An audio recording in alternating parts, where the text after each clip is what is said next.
welcome back to From Scratch Ranch in this video series on building our DIY custom vent hood. And in this video, we're going to take all of this rough sawn lumber from our sawmill that we milled in the last video. Check that out if you haven't seen it yet. But we've got to take all this rough sawn lumber and get it cleaned up and ready for application. So we milled this red cedar from a dead standing tree that we cut out of our own forest here. And we used a dead standing tree because we wanted it dry enough to where we could install it right away without it shrinking and warping and whatnot after we installed it. So even though it was dead standing, it still had a little bit of moisture in it. It was about 11 to 12%, and that's probably acceptable for our application here. But just to make sure, we want to get a little bit lower than that, maybe under 10% or so. And we had enough projects anyways to do in the meantime. So this has been sitting around drying for a few weeks, and now we're going to check out, see what it is now, and maybe we're good to go. Okay, so using our moisture meter tool here, we'll see what kind of moisture content we got. 8.6, so not bad. 8.9, let's move it.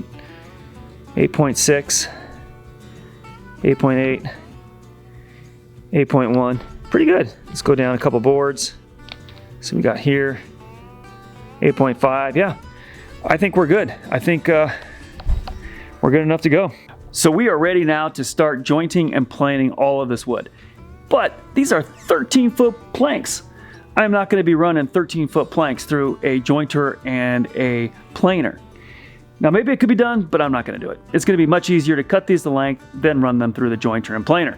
So our vent hood is tapered all the way up. So each row of boards, we're going to run these boards horizontal, is going to be a different length. So I'm going to cut these to length starting with the bottom one, and joint it, plane it, and then install it. And then go to the next, measure that out, cut it to length, then joint it, plane it, install it. So let's get to it.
All right, here I'm just putting a filler in, and then because I'm gonna put a piece over the top of this onto that one. So I just need to get this plane down to the same thickness.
Okay, so now that I got this lower section done and wrapped all the way around, I want to trim it out with some horizontal pieces underneath here. So about a 2-inch piece of trim this way, you know, and all the way around. And then on the top, also up here, I want to trim it out, lay flat, a 2-inch piece all the way around. And that'll give me a nice little platform then to take that all the way up and underneath. And I'll just kind of frame it out a little bit more and look pretty cool. So I need to go create that. I don't have that trim yet, so I've got to go make it. Piece that I milled off the top of that log, this is just one of those scraps that I cut off. And I think I'm gonna use this. I think it's you know, wide enough to get a couple 2-inch boards out of this. It's thick enough, you know, I can get that plane down. So yeah, I'm just gonna use this, see what we can make of it.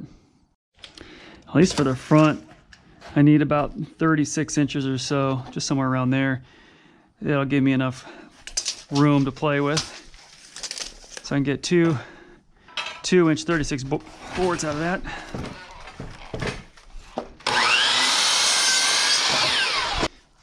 Okay, now I just need to rip this down.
Awesome.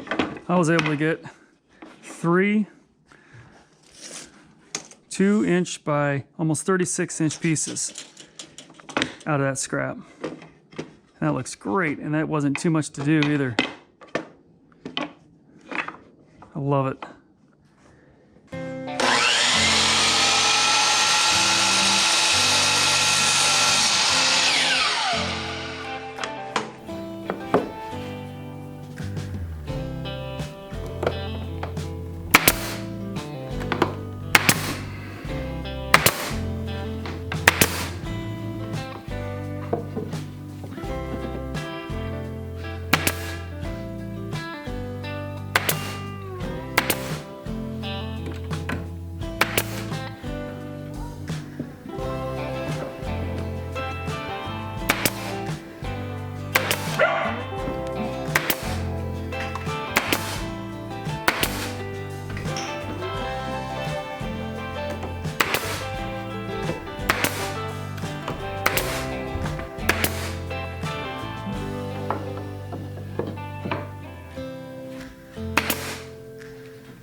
many do I put in each?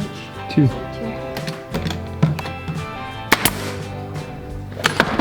Whoops.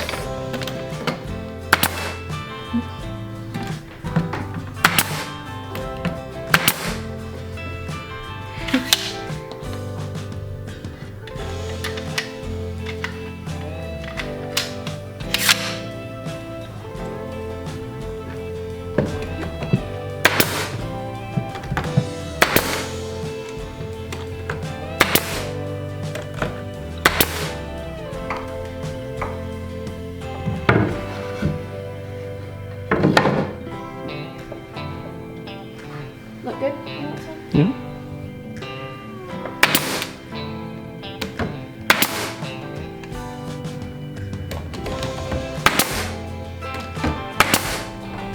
Good? Good job. 2 rows done. Yeah. Cut me the next pieces. Okay. That's not just cut. I got to cut, I got to joint, and I got plane. Yeah.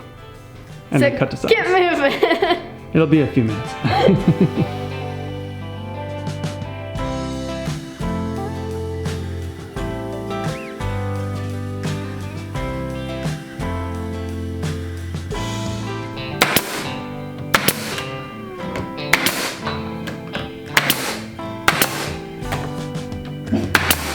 Your back leg. Better? Yeah. Sure.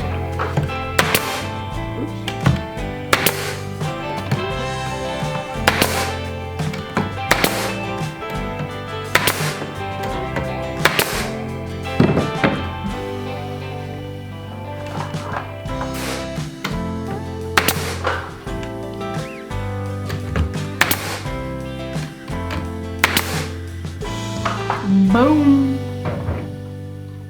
Keep going. Yeah. Okay, I am building this out row by row by row. And the reason I'm doing that is this wraps around, right, all the way. And I need to make sure that the wood is the exact same height from the sides to the front to the other side. So that way there's no offset here. So if I did it piece by piece, I could, because I'm jointing this all myself and cutting it myself and planing it myself, I could end up with something that's a little bit offset, and I don't want that. So for this next row here, what I need to do is just measure. I got about 15 inches there. I've got 16 there, so 31, plus another 24. So I've got 55 inches. So I'm gonna cut a board between 55, 56, 57 inches, give me a couple extra inches, and get it cut, jointed, planed to the right thickness, 3/4 inch, and then use the table saw to get my width even all the way across. Then I'll cut my lengths and install it all the way around, and I should have a nice even cut all the way around, and it won't be offset in any way.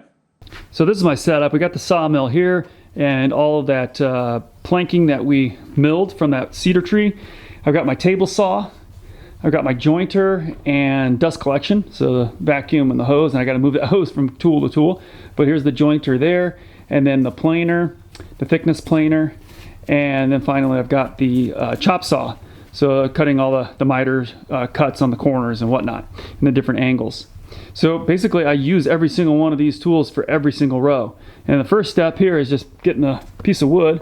So I've got these planks here, they're 13 feet long. We've got to cut something between 55 and 60 inches off this one here. We'll take this next one and we'll get to work.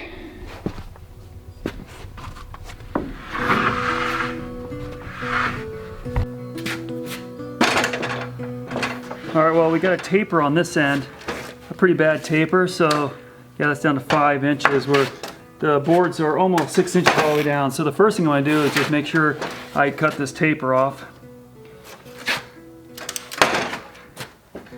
So about right here, where that's going to be my scrap on the end there.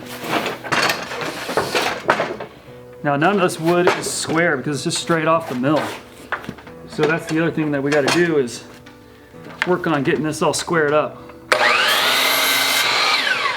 And that's what the jointer's for. So nice scrap piece of wood. I can probably cut something out of this that's a little bit for a different project. All right, so now I've got my 15 inches plus the 16 plus 24, so 55. 55, and I'll add a couple inches here. I'll go 57 just to give me a little bit of play. Doesn't have to be precise at this point yet, just cutting it down to size. To a workable size. And then this one I'll use for the next row. And I'll joint and plane that completely separate. So now we've got a 55-inch board that I'm gonna run through the jointer next to get one side of it smooth, flat, and then one edge of it smooth, flat, and to a right angle of the face of it. That's the next step. All right, so turn my dust collection on, vacuum.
So yeah, so you can see this is nice and smooth here.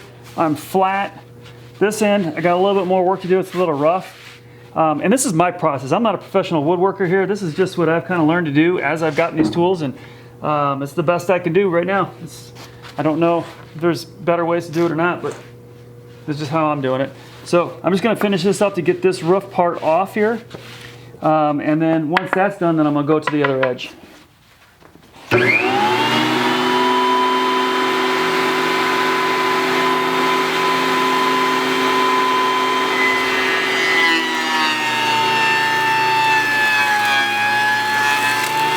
So now I've got it nice and smooth all the way down the entire length. So now I'm going to take my straightest edge. If I look down it, I got a little bit of a wave here on the one side, but the other side's fairly straight.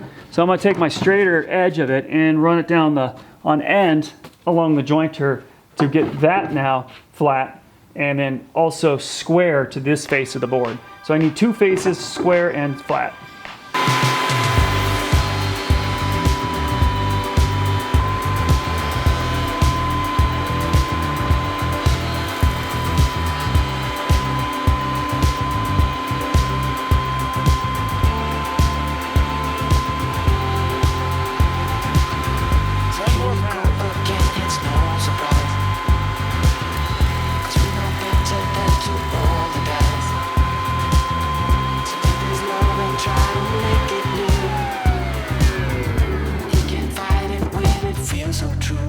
Okay, that's pretty good. Now I can just test it with my square, just to make sure I am square, and sure enough, that looks good. Next, I'm gonna plane it to the thickness, and that'll also get this side flat. So here I put the smooth flat side down, and I'm gonna plane off the rough side. Now that it's been jointed, I got a perfectly flat surface to put this on. So before I turn it on, I'm gonna put it on and roll it down. I've got my thickness set to 3/4 inch.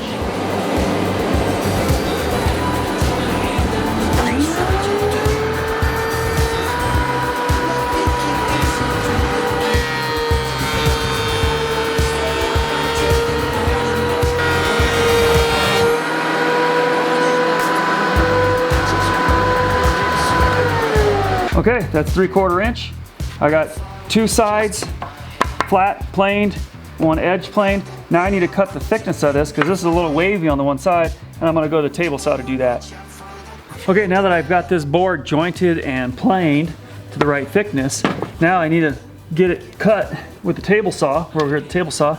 to the narrowest point I have. So I'm just measuring along here just to kind of look, and I kind of see that my most narrowest point's right about here, and that's at just about 5.5 inches or so. You know, we're up here, I'm about 5 3/4. So about 1/4 inch I need to trim off this thing.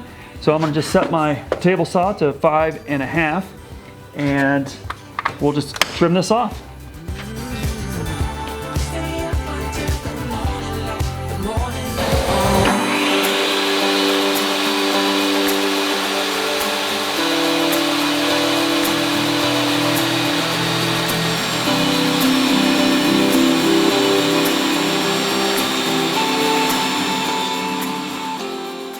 Okay, next I got this cut. I'm gonna go ahead and put this on the joiner for a 1 pass or so, just to make sure that there's no waviness to it at all from the table saw if I wobble a little bit as I put it through.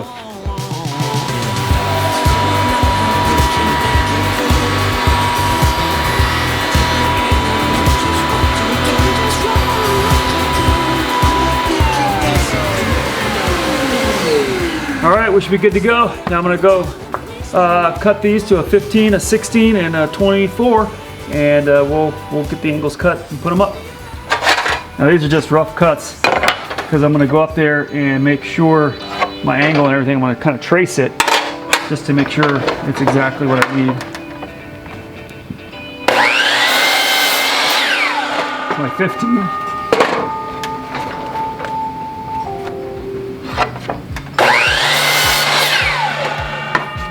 16, and then my 24 plus. Now we're going to go up and put these on, and I'm going to trace them on the back side, the angle. Should be a 10-degree angle, but I'm going to trace it anyways just to make sure everything is perfect. Okay, so I've got my 15-incher here. That up. And then my 16. Make sure I move the right side. Okay, so now I just trace the back side of it. That's going to be a 10-degree angle, but and this is just as easy.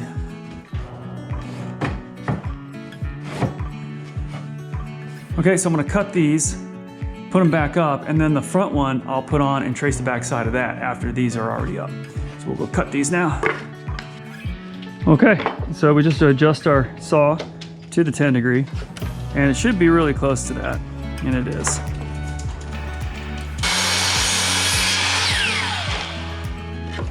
This one goes the other way, 10 degrees.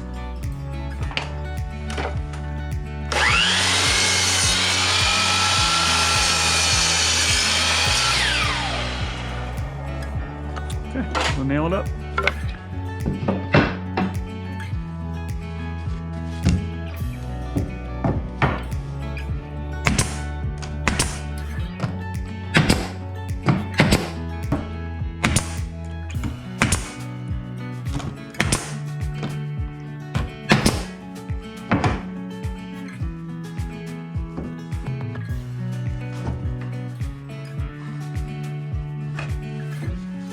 Again, I'm just tracing the back side.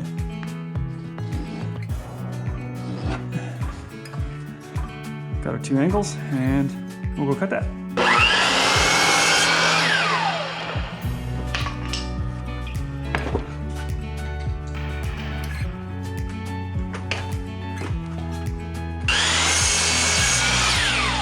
Right on the money.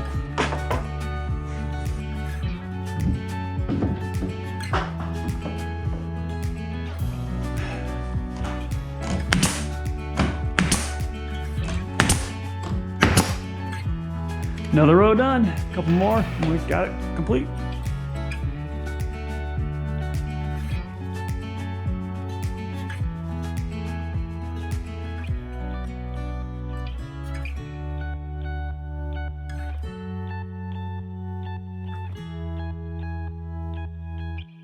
We got the main part done here. What's left is the top box up there I need to build out. But before I do that, I am gonna trim out the main box down here with this angle iron, and these are just going to set on the corners here like so, and I'll mount them with some bolts, but I need to get them cut to size.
Okay, the cap is complete. And now we just need to trim out the corners with that angle iron. We have the larger angle iron on these corners, and I'm gonna drill some holes and throw some bolts in there to hold those. It's just sitting here right now. But then the smaller ones, I've got some smaller angle iron in those two corners. I'm gonna cut that to length, and then I'm gonna just use liquid nails and glue those on. That should be good enough for the smaller ones. And then there's some also smaller ones down below. So right there on these two corners, there and there. So we'll get some angle iron on that, the smaller versions of that, get it glued up, and we should be good to go.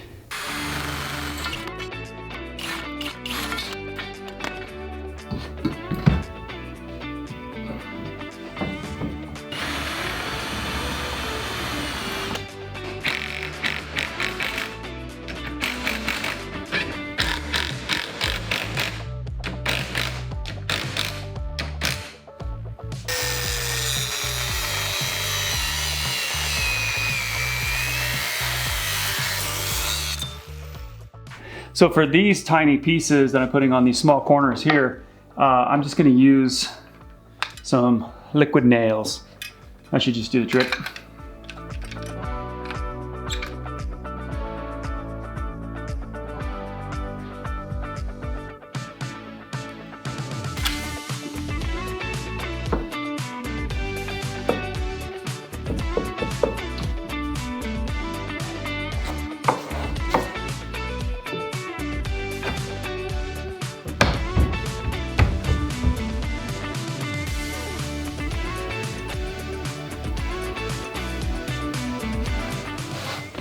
All right, well, that's a wrap on our custom DIY range vent hood. And from forest to the finished product, I think it looks pretty good. It was a lot of work, but all our projects are a lot of work. It was definitely well worth it though. If you haven't seen the other videos in this video series of us building the framework for this thing and then harvesting the actual tree from the forest and getting that milled up, check those videos out. The links are down below in the description. I also used a lot of tools, a lot of power tools and whatnot to get this thing done. I've got a list down below of all the different tools that I used throughout this entire project. So if you're interested in checking them out, there's those links down below. So hopefully you enjoyed this video. If you did, make sure you hit that like button. It really does help the channel out quite a bit. And if you're not subscribed, make sure you subscribe. That way you can stay up to date on everything we're doing out here at the ranch. We still got a lot of work to do. So until next time, keep living the dream.